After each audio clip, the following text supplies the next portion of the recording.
우리 마음을 열어서 말씀을 듣게 해주시고 깨닫는 영을 주시기를 바랍니다.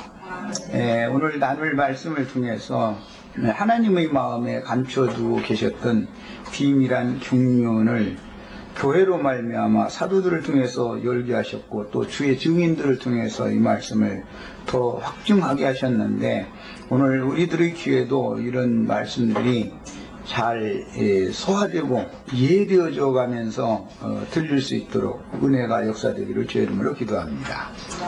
아멘. 아멘. 지금 준비됐죠?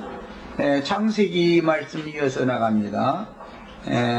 지난 시간 나눴던 말씀의 말미 부분에서는 창세기 전권이 1장에서 크게 두 단락이 있고, 그 다음에 1장 3절 이하에서 1장 전체, 그것은 하나님의 마음에 감춘 계획이었다라는 것, 그 다음에 그 계획을 땅에서 실현시키기 위해서 2장 4절 이하에서 말씀이 계속 이어져 나가고 있는데, 11장까지가 크게 한 단락이고 12장 이후에 50장까지가 또 크게 한 단락이다, 이런 말씀드렸고, 큰 첫 단락인 창세기 앞부분 11장 맨 마지막 절은 아브라함의 아버지 데라의 죽음까지로 기록이 되어졌고, 한 사람 아브라함을 바벨에서 불러내셔서 하나님의 영원한 기업을 상속해주는 말씀을 이제 기록을 해나가는데,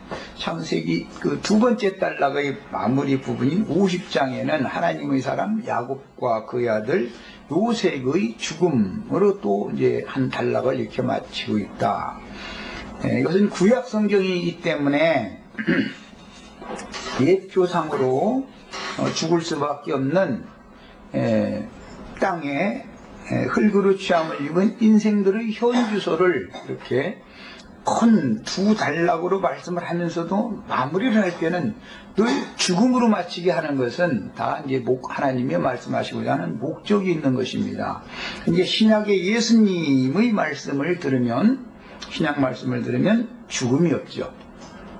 나를 믿는 자는 죽어도 살겠고 살아서 나를 믿는 자는 영원히 죽음을 맛보지 아니하리라 그랬으니까, 이제 구약 성경과 신약 성경이 크게 어떤 대비가 되는지를 잘 마음에 이제 담아 두셔야 되겠습니다.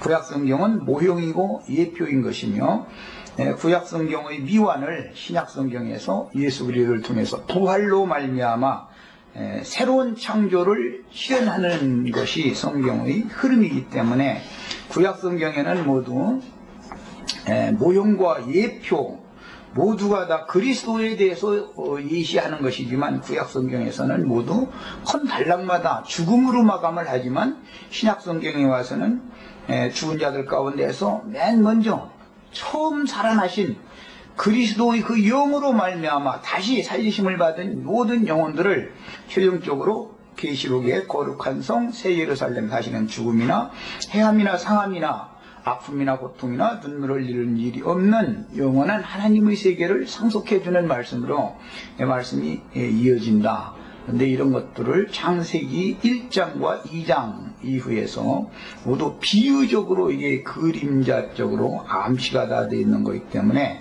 말씀을 들으실 때는 구약 성경에서 지시하는 말씀이 신약 성경에서는 어떻게 실행이 되는가를 잘 이해를 하시면 되겠습니다. 중요한 것은 구약 성경은 육신에 속한 사람들에게 주는 말씀이고, 신약 성경은 성령으로 영이 거듭난 사람들에게 주시는 말씀이기 때문에 죽음과 생명의 차이가 이렇게 나는 것만 다르고, 구약 성경은 모두 예표, 모형으로 되어져 있는 것이고, 신약 성경은 모든 것이 실현되어진 사실로 기록이 되어진 것이다. 이것을 이해하시면 되겠습니다.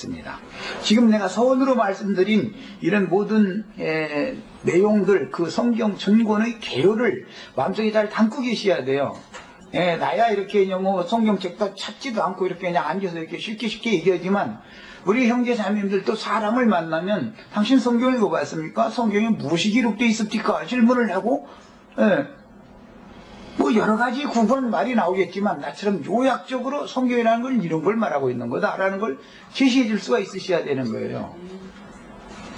그래서 지난 시간 말미 시간에 하나님의 창조 목적에 대해서 이제 마무리를 했었는데, 창조 목적은 말씀으로 구속받고 진리의 말씀으로 나오신 사람들을 왕같은 제사장들로 세우실 뿐 아니라 하나님을 섬기는 도구와 제기의 그릇들로 만들어서 그들을 통해서 말씀이신 하나님만이 세세토록 찬송과 영광을 받으시는 것이 하나님의 창조의 목적이다라는 것까지 말씀을 드렸었습니다. 무지하고 이성 없는 짐승들과 미물에 방불한 타락한 인간들을 말씀으로 구속하신 다음에, 구속하셨다라는 것은 모든 죄인들의 지난 죄들을, 모든 죄들을 다 단번에 일거에 사면하셔서 깨끗한 그릇으로 만들어 놓으셨다, 그런 뜻이에요. 그 다음에 그릇이 이처럼 구속받아서 깨끗해진 그릇 속에 하나님의 이번에는 살리는 말씀, 구약은 죽이는 말씀이고 살리는 말씀, 그리스도의 말씀을 새로 생명의 씨로 심어서 사람들의 영혼을 재창조하는 이야기는 이제 신약성경으로 이어지는 이야기예요. 구약성경이 무엇이다? 예표로만 기록이 되어 있다라는 거예요. 그래서 구속하신, 말씀으로 구속하시고 그 다음에 말씀으로 거듭나게 하시는 거예요. 말씀이 진리의 말씀으로 나아졌어야만 되는 거예요. 그래서 이제 죽음의 세계, 죽음을 맛보지 않는 영생의 세계에 들어가려면 말씀으로 구속받고 말씀으로 났어야 되는 거예요. 이게 아주 가장 중요한 이제 핵심 포인트예요. 그 다음에 그들을 또 동일한 말씀으로 양육하여 말씀으로 구속하시고 말씀으로 낳고 말씀으로 길러내는 거예요. 하늘 아버지의 온전하심과 같이 온전케 하여, 사람의 노력으로 하는 게 아니라 말씀으로 하는 거예요. 모두 새 창조도, 옛 창조, 물질계의 창조를 말씀으로 하셨던 것처럼 새 창조도 모두 말씀으로 하는 것이다. 그런데 옛 창조는 물질적인 것을 창조한 것이고 새 창조는 영적인 것을 창조한다라는 것이 차이가 있다, 이런 말이에요. 온전케 하여 그 나라의 후사로 삼아서 상속해 주시고 세세의 말씀이신 하나님을 경배하게 하여 값없는 은혜로 구원을 받은 그리스도의 사람들을 통해서 영원한 하나님께서 찬송과 영광을 받으시는 것이 하나님의 창조의 목적이었습니다. 창세기 1장 1절부터 이런 목적이 감춰져 있었다는 것이죠. 자, 이 말은 하나님의 사랑하시는 남자이신 그리스도의 배필인 교회와 그 안에 모든 각 지체들을 다 온전케 만들어 하나님 나라에서 왕같은 제사장 직분을 행하도록 세우고 구속받은 이스라엘 12지파를 다스리게 하는 것을 의미하며, 창세기 1장에서 땅을 정복하고 모든 생물을 다스릴 남자와 여자로 암시하였으며, 하나님과 어린 양의 보좌에서 말씀의 영광을 세세토록 찬송하며 그 영광을 수직하게 하는 직분을 맡긴다, 그런 뜻입니다. 그런데 이런 직분을 원래 창세기 1장 1절에 나오는 태초에 하나님이 천지를 창조하시니라 하셨던 이 처음 하늘과 처음 땅이다 그러는데, 이 창조 세계에서는 천사들에게 맡겼다 하는 거예요. 그 다음에 천사들의 우두머리가 루시퍼라는 천사장이었었죠. 창세기 1장의 남자와 여자는 위에 계신 하나님께로부터 나서 하늘에 있는 사람들에 대한 암시인데, 창세기 1장의 사람들은 하늘에 있는 사람들을 암시하는 거예요. 창세기 2장 이후에 나오는 땅의 흙에서 지음을 받은 아담과 아담의 옆구리에 갈빗대로 뭐 지었다 그랬는데, 그 여자는 땅에서 난 사람을 대표하는 것이에요. 이게 이제 성경에서는 창세기 1장에는 하늘에서 난 사람들을 대표하고 2장 이후에는 땅에서 난 사람을 대표한다, 이런 말이에요. 예수님은 요한복음 3장 11절로 15절에서 다음과 같이 선언하셨습니다. 요한복음 3장 11절로 15절을 읽습니다. 진실로 진실로 네게 이르노니, 우리는 아는 것을 말하고, 거기 우리는 이라는 것은 예수님이 말씀하시는 것은 아버지의 말씀을 예수님을 통해서 하는 거기 때문에 아버지와 아들이 함께 지금 오신 거예요. 말하고 본 것을 증언하노라. 그러나 너희는 우리가 우리의 증언을 받지 아니하는도다. 예수님 혼자 말씀하신 게 아니죠. 인자 예수를 통해서 그 안에 계신 아버지께서 예수로 말미암아 말씀하신 거예요. 그러니까 아버지와 아들이 함께 말씀하신 거예요. 그래서 여기 자꾸 우리 이런 말이 창세기 1장 26절에서 이미 우리라는 용어가 사용되었죠. 조물주 하나님 엘로힘 하나님은 우리라고 자꾸 말하는 거예요. 선악을 아는 일에 우리 중 하나와 같이 되었다. 이런 저기서 전부 다 우리라고 번역이 되어 있죠. 그건 뭐냐? 복수 형태의 신에 대한 호칭이지만 사실은 신들이 많다라는 말을 하는 것이 아니라 한 분 하나님께서 그분의 계획을 인자로 말씀이 육신이 되어서 오신 인자를 통해서 일단 구속을 이루시고 그 다음에 그 영을 보내서 이루신 사실을 사람들에게 적용시킬 것이 이미 창세기 1장부터 암시가 되어 있다 이 말이에요. 이 엘로힘이라는 이 용어만 잘 이해를 해도 삼위일체니 뭐니 이런 말을 그게 얼마나 엉터리 말도 같지 않은 소린가를 금방 알 수 있는 거예요. 자, 그 다음에 내가 우리 증거라고 해놓고 나서는 실제는 내가라고 말씀하셨죠. 이러한 용법은 창세기 1장 26절에서 28절 사이에 우리가 우리의 형상과 우리의 모양대로 사람을 만들고 그들로 모든 생물을 다스리게 하자 하시고 실제 만들 때는 자기 형상대로 하나님이 자기 형상대로 만들었다고 그랬죠. 그 자기 형상은 예수님의 형상이죠.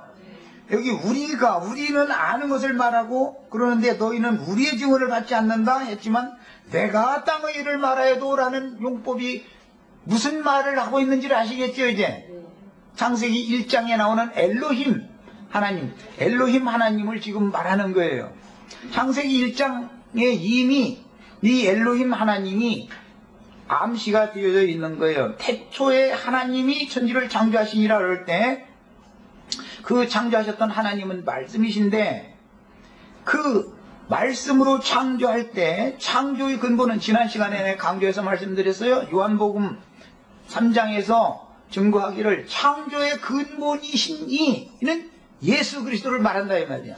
말씀은 아버지고 예수 그리스도께서 하늘에 계신 내 아버지여 라고 말하면 말씀이신 하나님을 말하는 것이란 말이에요. 그런데 즉시 하나님의 신은 수면에 운행하셨다. 하나님의 영은 수면에 운행하셨다. 이 말은 아들을 보내서 구속을 이룬 사실을 실제로 세상에 실현시키실 분은 그 영이다 이 말이에요. 그 영이 오셔야 되는 거예요. 그래서 이미 창세기 시작에서부터 이 엘로힘 하나님이 암시되어져 있는 것이란 말이에요. 그러니까 삼위일체라는 교리 때문에 성경 시작이 안 열리는 거예요 지금. 삼위일체라는 교리 때문에 한 분 하나님이 그분의 계획을 그분의 목적에 따라서 이루시고 이루신 사실을 영을 보내서 모든 믿는 이들에게 적용시키는 거예요. 하나님이 세 분이 아니고 한 분 하나님이 그렇게 일을 하신단 말이에요. 하나님의 일하심이 조물주 창조 일을 그렇게 하신다 이 말이에요. 자, 하늘에서 내려온 자, 곧 하늘에 있는 인자 외에는 개역성경에는 하늘에 있는이라는 말이 빠졌죠. 그런데 원문에는 하늘에 있는이라는 것이 태초에 말씀이 계시니라 빛이 있으라 전부 그 존재자 근원적인 존재자 그분이 그리스도가 있다는 창조의 근본이신 이가 계시기 때문에 빛이 있으라 하면 빛이 생겨나는 것이죠. 빛이 그리스도 자신이 빛이신 그리스도가 계시니까 빛이 있으라 하면 생겨나는 것이지 아무것도 없는 데서 뭐가 생겨나겠어요. 그리스도는 그래서 처음부터 영원토록 계셨던 분이단 말이에요. 그리스도는 영원한 분이다 그래요. 하늘에 있는 인자 외에는 하늘에 올라간 자가 없느니라. 모세가 광야에서 뱀을 든 것 같이 인자도 들려야 하리니 이는 그를 믿는 자마다 영생을 얻게 하려 하심이니라. 이건 예언입니다. 모세가 광야에서 뱀을 든 것은 예수님이 십자가에 달려서 죽을 것을 상징한 것이죠. 이것은 인자 예수 말씀이 육신이 되어 세상의 죄를 구속하러 보내심을 받은 인자 예수가 이런 방식으로 구속을 이룰 것을 이미 모세의 글을 통해서 예언이 된 것이다 이 말이에요. 이것은 창세기에서 이미 창세기 1장에서 이미 이 말씀이 암시가 되어 있어요. 하나님이 태초에 천지를 창조하셨는데 땅은 혼돈하고 공허하며 흑암이 깊음이 있고 하나님의 신이 물 위에 운행하셨다 그랬으니까 땅에 있는 모든 창조물들이 물로 심판받아서 물속에 이미 다 잠겨 있었다라는 말이 창세기 1장이 암시되는 거예요. 이것은 그 모든 처음 하늘과 처음 땅에서 난 모든 생물들을 예수님이 끌어안고 함께 죽은 것을 심판받은 것을 이미 창세기 1장 시작에서부터 암시한다 말이에요.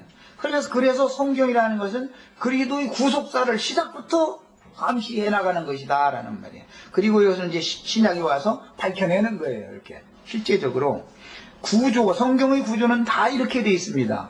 이 성경을 인류사나 무슨 천체과학이나 지구과학이나 이런 책으로 절대 읽으면 안 된다. 성경이라는 것은 시작부터 예수 그리스도의 구속사를 목적으로 이게 기록이 되어진 거 암시다, 다 이런 뜻이에요.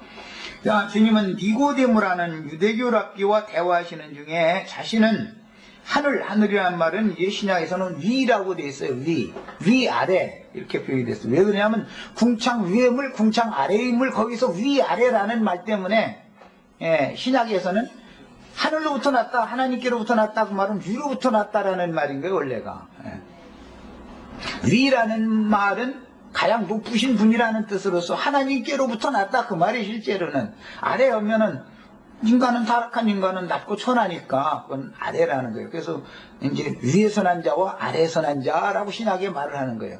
하늘에서 난 자와 땅에서 취함을 입은 자, 이렇게 대비가 되는 거예요. 이게 육체는 땅에서 취함을 입은 자고, 거듭난 영은 위에서 난 자단 말이에요. 이제 이 창세기 시작을 잘 알면 성경이 아주 쉽게 동일한 것을 반복해서 이렇게 말씀하고 있기 때문에, 구속사를 말씀하고 있기 때문에 아무나 쉽게 다 알 수가 있게 돼 있어요. 주님은 니고데모라는 유대교 랍비와 대화하시는 중에 자신은 하늘 위에서 와서 하늘 저 위에 있는 인자라고 소개하셨는데, 주님이 하늘 위라고 표현하신 말씀은 말씀이신 예수 그리스도를 세상에 보내신 말씀이신 하나님 아버지를 염두에 두신 표현으로서 말씀의 보내심을 받은 아들이 온 것은 말씀과 함께 오셨다는 뜻이다. 그래서 우리가 라고 예수님이 자꾸 증거하는 거다. 우리가 라고 말했다가 또 내가 라고 말을 하는 것은 그 우리의 현존 실제는 그리스도다의 면제나.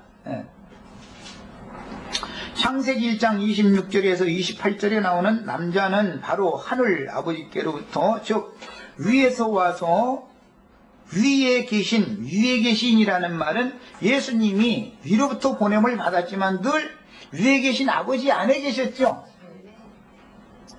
내가 아버지 안에, 아버지가 내 안에 계신 것을 너희가 알리라. 그런데 이것을 아는 것이 영생이죠. 나를 보내신 아들, 아버지와 보내심을 받은 아들 예수를 아는 것이 영생이라고 그랬잖아요. 그러니까 이 삼일체라는 것 때문에 사람들이 영생을 못 얻는 거예요. 결국 알고 보면 그게 탁 가리는 거예요. 이것이. 그 다음에 위에 계신 인자 예수를 암시하며 그 남자의 배필인 여자는 에베소서 2장 6절에 나오는 구속받은 사람들로서 그리스도와 함께 하나님 안에 감추어졌고 하늘에 앉혀진 성도들로 세운 교회인데, 히브리서 12장 22절에는 너희가 이른 곳은 시온산과 살아계신 하나님의 도성인 하늘의 예루살렘이라고 하셨으며, 골로새서 3장 1절로 3절에서는 너희가 위로부터 하나님께로부터 다시 났으면 땅의 것을 추구하지 말고 위의 것을 찾으라. 너희 생명이 그리스도 안에서 하나님 안에 감추어져 있습니다. 이렇게 되어 있죠.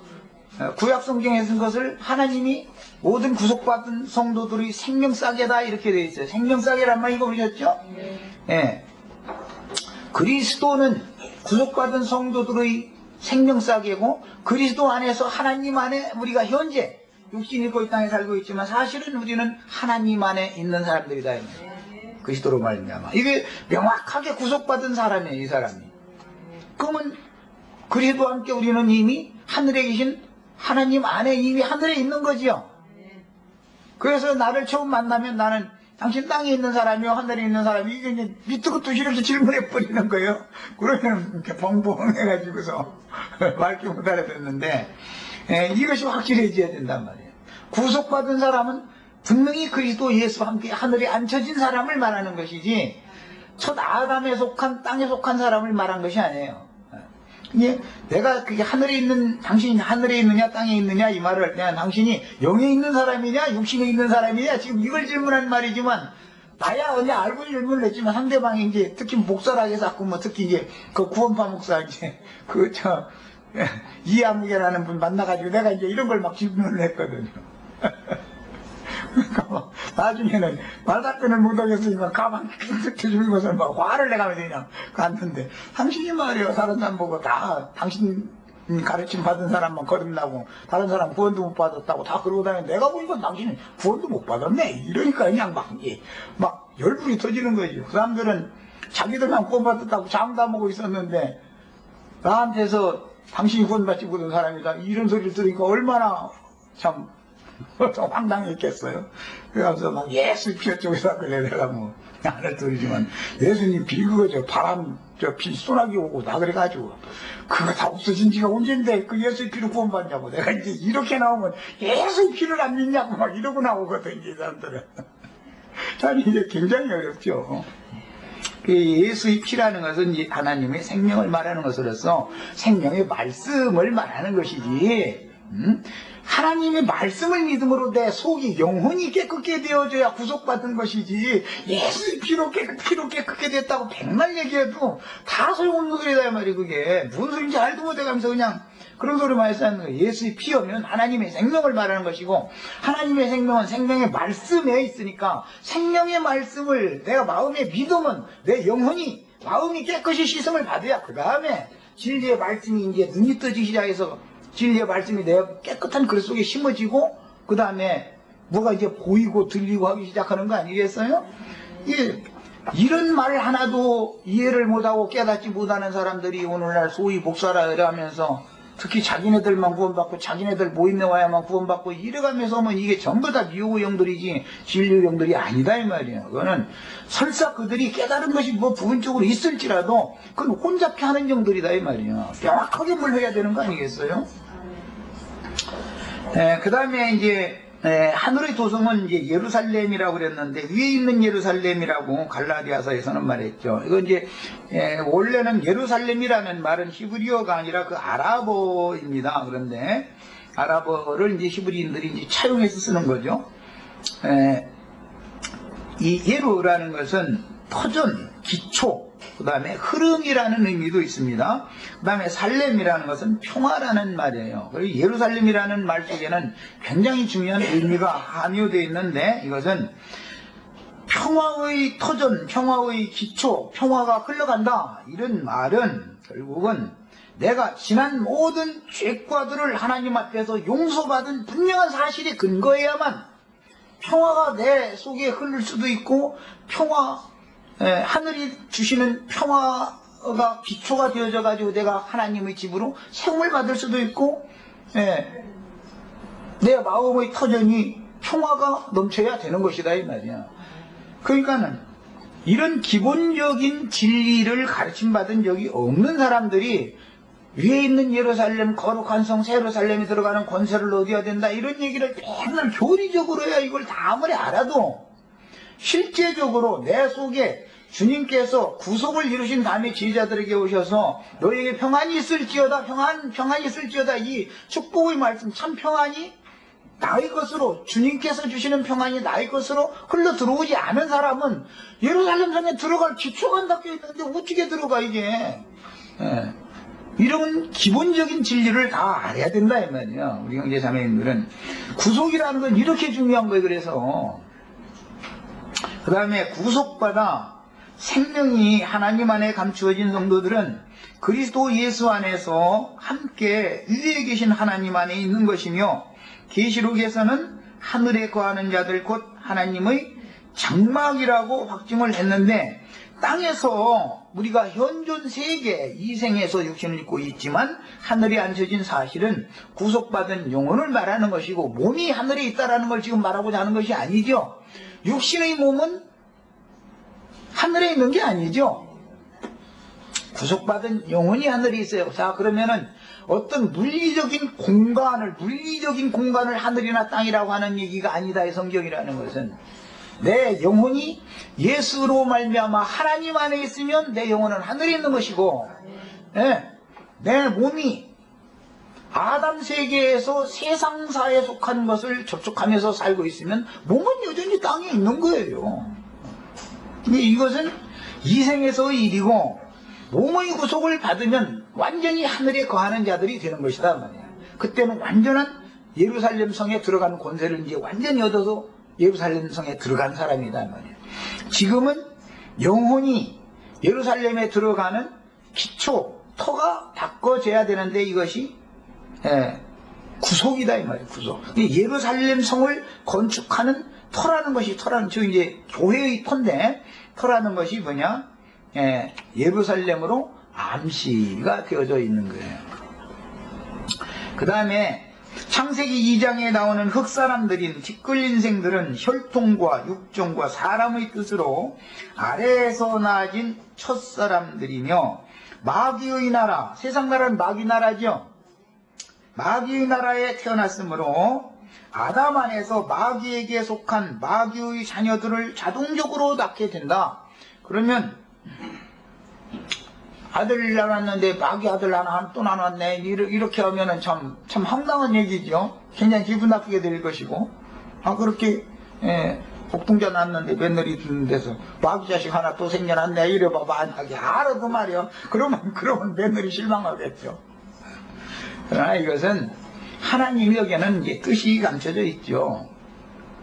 그것은 그의 갓난 아이지만 아무것도 모르지만 그의 영이 죽은 상태로 그의 마음이라는 것이 담겨져 가지고 태어나지만, 혈과 육에 속한 마음을 가지고 태어나기 때문에 정신세계가 마귀다라는 것이지, 어린아이, 아무것도 모르는 어린아이 몸이야 무슨 마귀겠어요? 이제 이런 것을 구분하는 게 필요합니다. 성경에서는 모두 정신세계를 나누는 것이다 라는 거예요.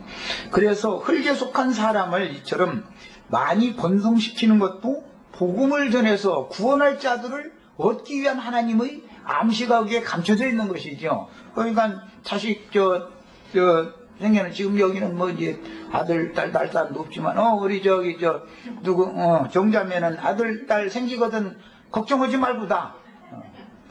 나 세상 말로 저먹을 거 쥐가 다 타고 난다 했어. 걱정하지 말고 그냥 나 괜히 술수 부리지 말고 하나님이 주시는 생명은 다 귀한 거니까 그냥 나시라고 걱정 말고. 그리고 할머니 되시는 분들은 며느리 애기 낳으면 나 힘들게 할 텐데 저거 길러달라고 할 텐데 그냥 조금만 나라고 이런 소리 하실 필요 없어. 많이 나라 그래, 많이 나라. 걱정하시지 말고. 그런 수고도 않고서 어떻게 수고만 하는 게 아니잖아. 낙을 주잖아. 그만큼 하나님이 하신 건 공평하다 하는 거예요. 손자 없으면 늙어가지고 심심해서 못 살아. 힘 빠져서. 그 이제 손자 놔보면 알아. 그거는 다 길러보면. 걱정하실 필요가 없어요. 그 다음에 창세기 2장에 나오는 흙사람들인 티끌린 생들은 혈통과 육종과 사람의 뜻으로 아래에서 나아진 첫사람들이며 마귀의 나라로 태어났으므로, 거듭나면 세상 나라로 태어나는 게 아니죠. 거듭나자마자 그 이름이 생명책에 농명이 되면 하나님 나라 안으로 태어나죠. 그러니까 거듭날 때 나라가 딱 바꿔져 버리는 거예요. 태어나는 나라가. 그리고 이렇게 거듭난다는 이렇게 중요한 거예요. 그 다음에 하나님 마귀 나라로 태어났으므로 아담 안에서 마귀에게 속한 마귀 자녀들을 낳게 되는데, 동산 밖으로 쫓겨나서 번성시킨 많은 사람들은 이제 둘로 나눠지게 되죠. 가인의 후예들과 아벨 대신해 주신 셋의 후예들, 이게 두 부류로 나눠지게 되는 거예요. 그래서 이미 아담이 있기 전에도, 이제 이단 얘기 좀 할 수밖에 없게 생겼네. 아담이 있기 전에도 인류는 수만 년 전에 계속 있어 왔죠. 성경에 있냐고 이제 이럴 거예요. 그럼 난 될 거예요. 성경 있다고 말해요. 성경 없는 소리 하면 난 다 큰일 나니까 성경이 있어요.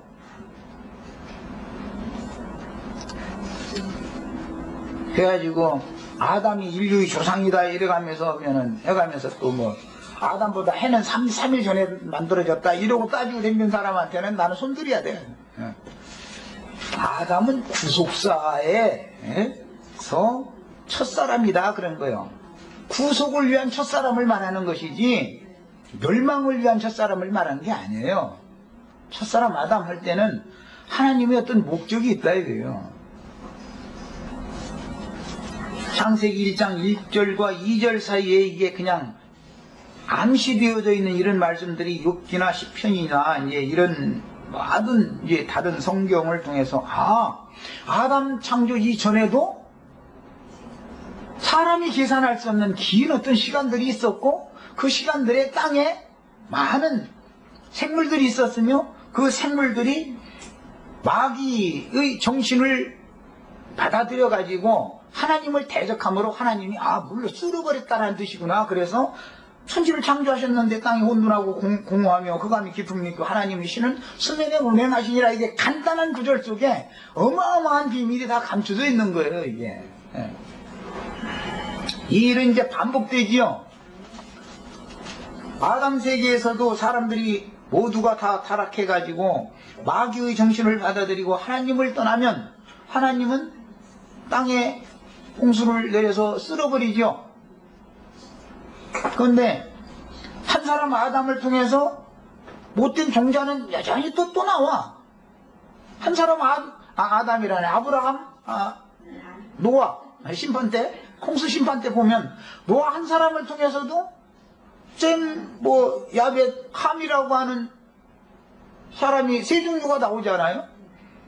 그런 걸 보면 아담을 통해서도 똑같이 구속받은 사람만 나오는 게 아니고 셋만 나오는 게 아니고 첫 번째 나오는 건 늘 가인의 길을 행하는 자들이 먼저 나와. 육족장자가 늘 이게 나오게 돼 있어요.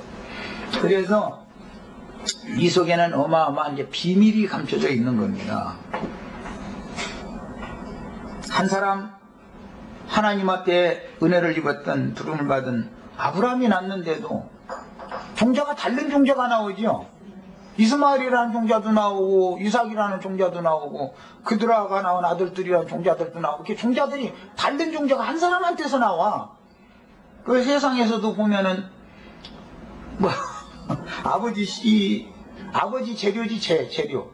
그 다음에 어머니 공장에서 똑같이 만들어서 자식을 셋나면 셋이 다 똑같은 것 같아도 뭔가 달라도 달라.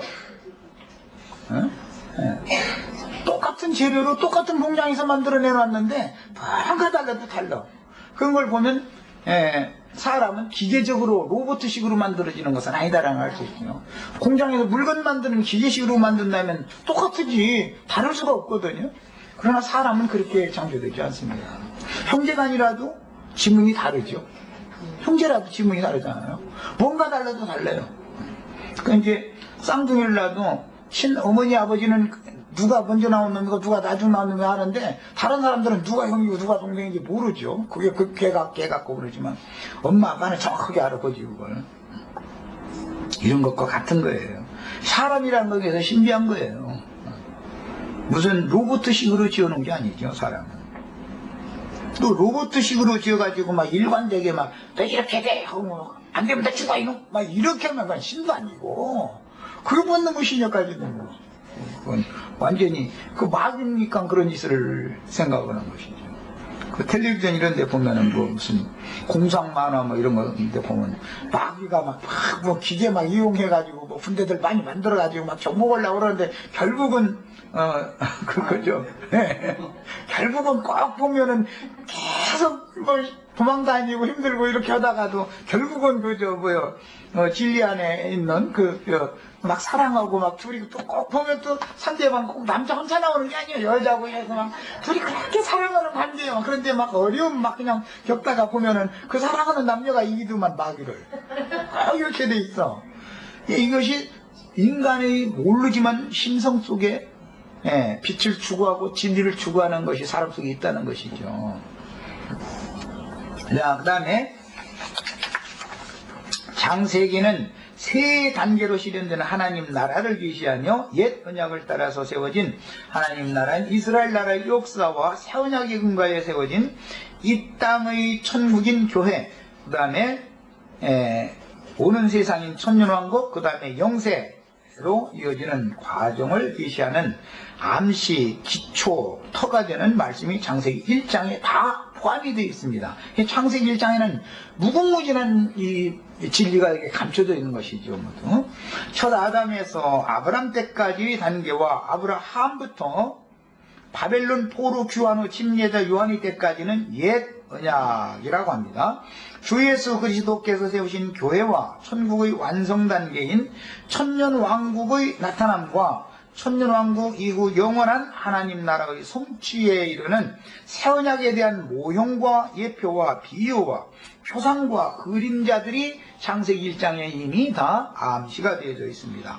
창세기 1장에 나오는 하나님 자신의 형상인 남자와 그의 배필인 여자는 창세기 둘째 단락에 나오는 아브라함과 사라로 암시되는데, 아브라함과 사라는 생육하고 번성하도록 복을 받은 하나님의 사람들이었습니다. 창세기 1장에 남자와 여자는 생육하고 번성하라는 복을 받았죠. 그런데 아브라함과 사라 보고 생육하고 번성하라는 복이 또 주어지잖아요.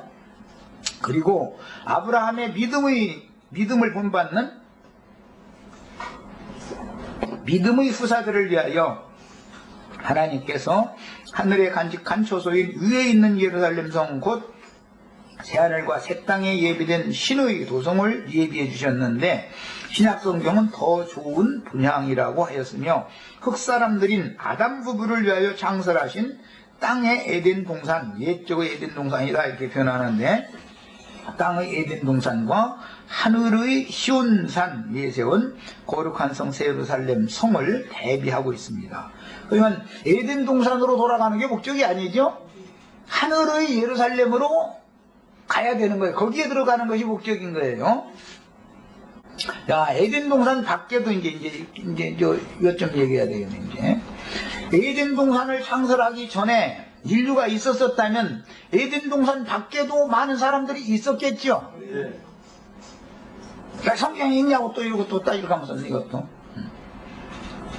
에덴 동산을 창설하신 것은 신약에 교회를 주님이 세운 것에 대한 암시이기 때문에 세상에서 부름을 받아서 구속받은 사람들만 교회 안에 들어오지요.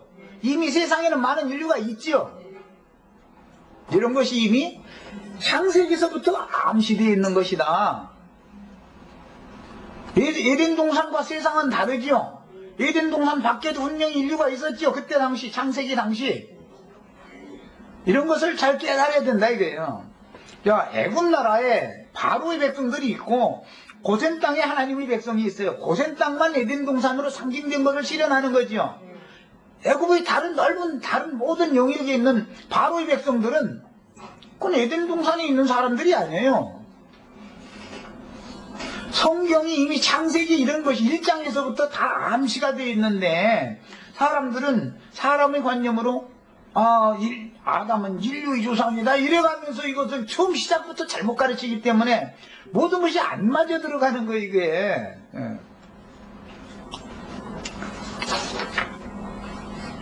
신약 성경에서 말하는 아브라함 부부와 그들의 복을 함께 유업으로 받은 믿음의 후사들을 위하여 저희 하나님께서 예비해 두셨다는 하늘의 본향은 창세기 1장에 암시되는 만유의 새 세대를 의미하는 것이, 창세기 1장은 1장 3절 이하에는 새 창조지요. 처음 하늘과 처음 땅, 즉 태초에 하나님이 천지를 창조하셨느니라 하셨던 그 처음 하늘과 처음 땅은 없어질 것이죠. 다시는 있지 아니할 것이잖아요. 그걸 예창조라 그래요. 그 창조는 물질세계를 말한다 이게 물질세계. 그러나 1장 3절 이하에 나오는 것은 물질세계를 가지고 물질세계에 있던 모든 땅의 생명체들을 심판하신 다음에 뭇을 드러나게 하셔서 그 뭇과 궁창 하늘에 생명체들을 다시 창조한 것이 이것은 새 창조에 대한 예표지요. 그래서 이사야 선지자는 이런 이상을 따라서 창세기 1장을 가지고 깨달았기 때문에 내가 새 하늘과 새 땅을 다시 창조한다. 처음 하늘과 처음 땅은 뭐 하늘은 큰 소리로 무화과나무 잎과 포도나무 잎이 말리듯이 큰 소리로 떠나간다. 그리고 하늘이 도로로 말려가지고 두루마리 말리듯 말려가면서 떠나간다고 그러는데 무슨 개들이 궁창 하늘이 이렇게 도로로 말려가지고 떠나간단 말이야. 응? 이것은 저주받은 아담에게 들어온 마귀의 영이 심판받는 것을 하나님에게서 영원히 영영한 불못으로 심판받는 것을 던져지는 것을 상징하는 말인 것이지 무슨 창공 하늘이 무슨 나뭇잎 마른 것이 말리듯이 거기다 대고 하늘이 떠나가면서 또 큰 소리로 떠나간다는데 하늘이 무슨 벼락치는 소리를 해가면서 떠나가겠어요? 무슨 천둥 소리를 해가면서 떠나가겠어요? 어떻게 떠나간다는 말이에요 이게. 내가 주님 앞에서 분명하게 구속받을 때 예수와 함께 십자가에 못 박혀 죽을 때 아담 세계가 심판받을 때 나의 영이 심판의 세계로 떠나가고 하나님께서 부활 승천하신 진리와 생명의 성령이 나에게 새 영이 나에게 다시 부어질 때 새 영이 오는 이런 분명한 체험이 있어야 하늘이 큰 소리로 떠나가고 새 땅이 드러나고 어쩌고 했으면 이게 뭔 소리인지를 아는 것이지. 밖에 있는 물질계에 무슨 창공 하늘이 어디로 떠나가고 물질계 지구가 그렇게 하고 있는 얘기면 날마다 했어도 다 소용없는 소리요. 내 육신의 마음이 하나님의 하늘에서 내리는 심판의 불로 불살라진 체험이 있어야만 되는 거고, 그래서 새 영과 새 마음으로 내가 다시 창조된 이 구속받은 사실이라는 것이 이게 너무너무 중요한 문제인 거예요. 이것이 없는 사람들한테는 맨날 얘기해도 이게 안 통하는 얘기야.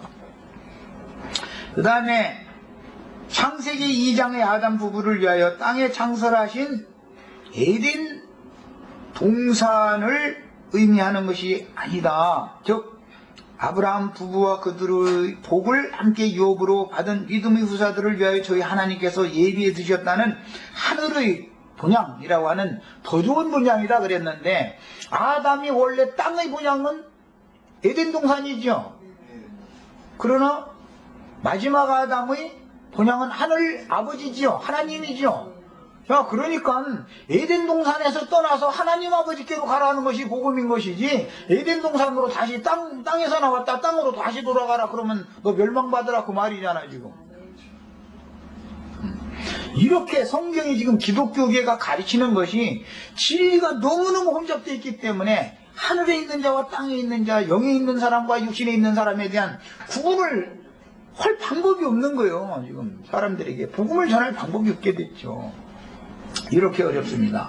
아브라함이 땅의 에덴 동산에 있었었던, 땅의 에덴 동산이 있었었던, 물질적으로 보자면 아브라함의 고향은 유브라데 강과 티그리스 강, 흔히 이제 초승달 지역이다 그러는데, 둘러싸인 오늘날 이제 아람 지역이죠. 아시리아 지역이에요. 그 바단 아람 땅의 하란성이나 나홀성, 그게 아브라함의 고향이에요. 육신적인 고향. 그곳으로 돌아가려면 땅에 생존해 있는 동안 얼마든지 돌아갈 수가 있었다는 거예요. 그러나 이 땅에 사는 동안 더 좋은 본향을 바라고 남은 인생을 달렸기 때문에 성경에서, 신약 성경에서 더 좋은 본향을 바라고 갔는데, 그들을 위하여 하나님께서 한 성을 예비해 두셨다 그랬어요. 그 한 성이라는 것이 신의 거처 예루살렘 성이다 이거예요. 자, 예루살렘이라는 말은 터전이라는 뜻도 있고, 예루라는 말 자체는, 예루라는 말은 터전, 기초, 흐르다라는 이런 세 가지 의미가 있는데, 이러려면 살렘이 이제 더해져서 합성화된 말이에요.